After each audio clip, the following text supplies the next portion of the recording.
নমস্কার বন্ধুরা, আশা করি তোমরা সবাই ভালো আছো এবং মায়ের কৃপায় সুস্থ আছো। মহাশিবরাত্রির বিশেষ তিথিতে বাবা মহাদেব, বামদেব বাবা এবং মা তারার পুজো কীভাবে সম্পূর্ণ করলাম সেটা তোমরা দেখে নাও। তোমরা যারা ফেসবুক আর হোয়াটসঅ্যাপের মাধ্যমে এই বিশেষ দিনে মায়ের কাছে পুজো পাঠিয়েছো, সবার পুজো সম্পূর্ণ করেছি অবশ্যই। আর তোমরা যারা মায়ের কাছে পুজো পাঠাতে চাও যে কোনো বিশেষ তিথিতে বা যে কোনো বিশেষ তিথিতে যদি মাকে সামনে থেকে দর্শন করতে চাও সরাসরি, সেই ক্ষেত্রে নিচে দেওয়া নাম্বারে তোমরা কন্ট্যাক্ট করতে পারো হোয়াটসঅ্যাপের মাধ্যমে, অথবা যোগাযোগ করে নিতে পারো আমাদের ইনস্টাগ্রাম বা ফেসবুক পেজের মাধ্যমে। লিংক তোমরা ডেসক্রিপশন বক্সে পেয়ে যাবে। আর বেশি দেরি না করে ভিডিওটা দেখে নাও।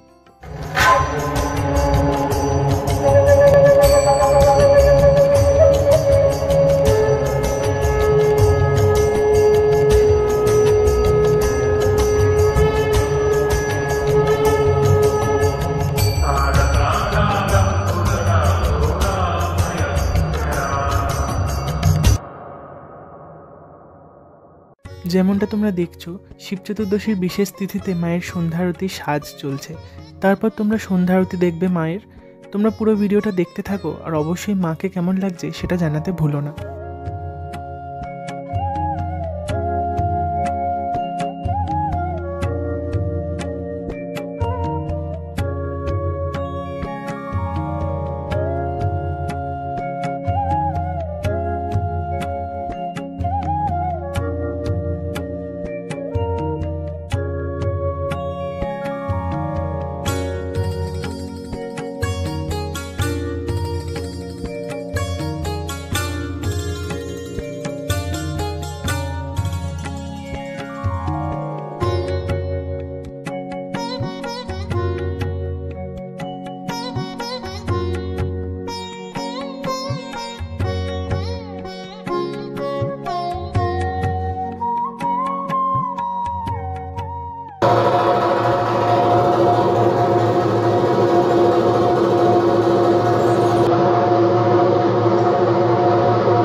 মায়ের সন্ধ্যা আরতি দর্শন করলে, এবার তোমরা বাবা বামদেব এবং মহাদেবকে দর্শন করো। চতুর্দশী তিথি লেগে যেতেই বাবা বামদেব এবং বাবা মহাদেবকে পঞ্চামৃত তথা দুধ, দই, ঘি, মধু, চিনি এছাড়াও গোলাপ জল, অগুরু, আতর, অষ্টগন্ধা, সিদ্ধি, আতপ চাল এসব দিয়ে স্নান করানো হয়েছে, অর্থাৎ অভিষেক করানো হয়েছে। তারপর প্রথম প্রহর থেকে আগত ভক্তরা সবাই বাবার মাথায় জল ঢাললো, 5 ফল দিয়ে পুজো অর্পণ করলো।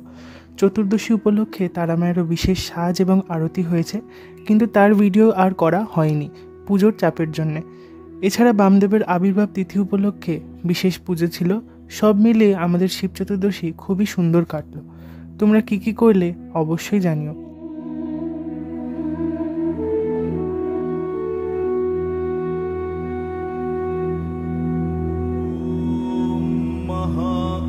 महाकालेश्वरं रुद्रं ज्योतिर्लिङ्गं नमाम्यहं मृत्युञ्जय महादेवं शङ्करं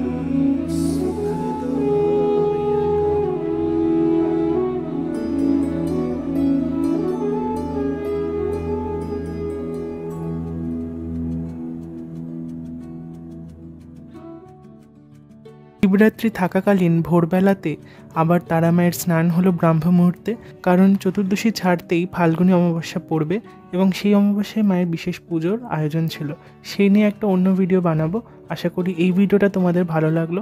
ভিডিওটা অবশ্যই লাইক করো আর চ্যানেলটা সাবস্ক্রাইব করো, আর অবশ্যই কমেন্ট বক্সে জয়গুরু বাম জয় মা তারা লিখে তবেই যাও। ভিডিওটা দেখতে থাকো, আর কালকে যে অমাবস্যার ভিডিওটা আসবে সেটাও তোমরা অবশ্যই দেখো।